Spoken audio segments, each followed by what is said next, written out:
Graça e paz do Senhor, amados irmãos. Quero então compartilhar aí mais uma palavra do Senhor para nossa edificação. Querido Deus, amado Pai, eu venho diante do teu altar, quero consagrar a ti esse momento, cada irmão e irmã que nessa hora está ouvindo essa palavra, que venha ser edificado, ministrado, fortalecido, vivificado pelo teu Espírito Santo, e que todos os ruídos, Pai, tudo aquilo que possa por vezes querer distrair ou querer desfocar de ouvir essa mensagem, Pai, que seja nessa hora, Pai, ensurdecido, emudecido, para que todos, Pai, possam sair desse tempo aqui, renovados por Ti, cheios da plenitude do Teu Espírito, em nome de Jesus. Amém. Então, amados, a palavra do Senhor hoje é não impeça. Então, a palavra de Deus, lá em Isaías 54, fala sobre a futura glória de Sião. Aqui eu colocaria para ti e para minha vida a obra que Deus tem para fazer na tua vida, para cumprir na tua vida, a obra de restauração, de restituição, de poder realmente fazer algo novo. E ele fala no início desse texto de Isaías 54, ele diz assim: cante, ó estéreo, você que nunca teve um filho, rompa em canto, grite de alegria. Então o Senhor está falando sobre a alegria nele e os milagres que ele tem para operar em nós. E ele disse: você que nunca esteve em trabalho de parto, porque mais são os filhos da mulher abandonada do que daquela que tem marido, diz o Senhor. E aí, depois que ele fala dessa obra que ele tem para fazer de restauração, de milagres na minha e na tua história, trazendo vida, porque ele traz o exemplo aqui de parto, de filhos, e filhos são heranças, são a obra de Deus, são a construção dele em nós. É a graça, a misericórdia, o milagre da vida.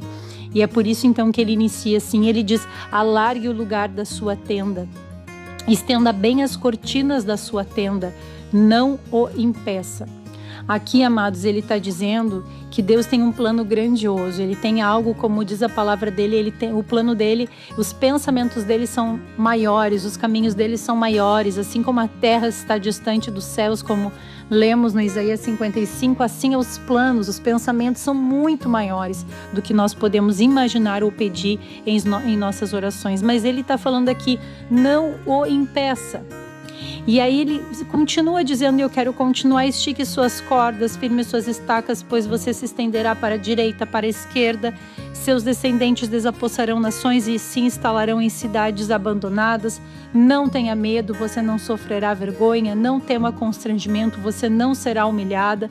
Você esquecerá a vergonha da sua juventude e não se lembrará mais da humilhação da sua viuvez. Pois o seu Criador é seu marido, o Senhor dos Exércitos é o seu nome, Santo de Israel, seu Redentor. Ele é chamado Deus de toda a terra. E aí, amados, a partir do versículo 11 em diante, ele vem com a obra de uma aliança que o Senhor está fazendo nova comigo e contigo, e que ele diz assim, o que ele vai fazer? A obra da restauração, da restituição, vai tirar aquilo que estava realmente arruinado e vai construir algo precioso. Por isso que você vai ouvir agora ele falando sobre pedras preciosas. Então ele diz: ó cidade aflita, açoitada por tempestades e não consolada, eu a edificarei com turquesas, edificarei seus alicerces com safiras, farei de rubis os seus escudos, de carbúnculos as suas portas e de pedras preciosas todos os seus muros. Todos os seus filhos serão ensinados pelo Senhor, e grande será a paz de suas crianças. Em retidão você será estabelecida, a tirania estará distante, você não terá nada a temer, o pavor será removido para longe, ele não se aproximará de você, e se alguém atacar, não é por obra minha, todo aquele que atacar se renderá a você. E ele segue no 17, nenhuma arma forjada contra você prevalecerá, e você refutará toda língua que a acusar. Essa é a herança dos servos do Senhor, e essa é a defesa que faço no nome deles, declara o Senhor. É o Senhor falando para mim e para ti. Eu tenho planos lindos, grandiosos. Eu tenho planos de restaurar, de restituir a tua vida com algo precioso que está além do teu alcance. Só que para isso é essa frase que o Senhor diz: não o impeça. Mas como eu posso impedir Deus de cumprir essa obra maravilhosa? Como eu posso? Como é que eu vou fazer isso, Juliana? Se afinal de contas eu quero tanto. Então eu vou te trazer o que você pode impedir muitas vezes.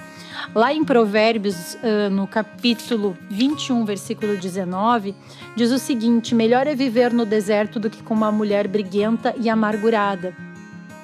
Aqui, amados, o Senhor, Ele está dizendo que daqui a pouquinho o Senhor, Ele vem falando contigo e de repente você não tem observado o seu modo de agir, o seu modo de pensar, coisas que você tem guardado no seu coração. Às vezes a sua boca começa a só sair fofoca, começa a sair palavras rudes, palavras ásperas, saem palavras que geram discórdia, que gera confusão, que gera briga. Sabe, é porque muitas vezes ali dentro o Senhor está dizendo, o que o Senhor disse? Não impeça, mas o que o Senhor diz? Perdoa teu irmão, né? Libera perdão para quem te ofendeu, sai dessa zona de vitimismo, te posiciona. Ah, mas a pessoa fez algo muito ruim, não tem como. Amados, todo o lodo, todo o pecado, ele foi encoberto por um sangue de alguém que nunca cometeu nenhum pecado, que foi Jesus Cristo. E um só perdão não liberado, você abre uma brecha enorme para o diabo entrar e te destruir. Ontem eu ouvi um vídeo que falava de um homem que ele queria muito comprar uma casa. Referência de casa é a tua vida, é a minha vida, irmão. E aí ele queria comprar aquela casa e o dono da casa disse: não, eu não vou vender a casa. Ele foi de novo, novamente, e disse: olha, eu não quero comprar a sua casa, mas eu quero que pelo menos você me venda um prego da sua casa. E ele pensou: acho que um prego não vai, ser tão ruim assim. E esse homem comprou aquele prego daquela casa. E um dia aquele homem chega com uma carne podre e pendura naquele prego que ele comprou. E o dono da casa disse: mas o que você está fazendo? Eu não quero isso dentro da minha casa. Ele disse: mas você me vendeu o prego, agora eu posso botar o que eu quero, porque o prego é meu e eu penduro o que eu quiser nesse prego. Amados, aquela carniça começou a trazer mosca, bicho, odor. E o dono daquela casa teve o quê? Teve que sair daquela casa, porque ela foi contaminada. Muitas vezes a gente não vive o novo, a gente não é despertado, porque muitas vezes a gente está com muitas coisas guardadas. Muitas vezes a gente acaba vendendo algum valor. Às vezes a gente acaba distorcendo valores que são tão preciosos de Deus e a gente acaba o quê? Vendendo. Abrindo mão. Não, mas eu não perdoo. Não, mas eu... aquele ressentimento, não, mas aquela mágoa é muito, não, mas aquele trauma, não, mas aqui. Então, assim, se a gente não conseguir verdadeiramente se posicionar como o Senhor quer, eu estou impedindo.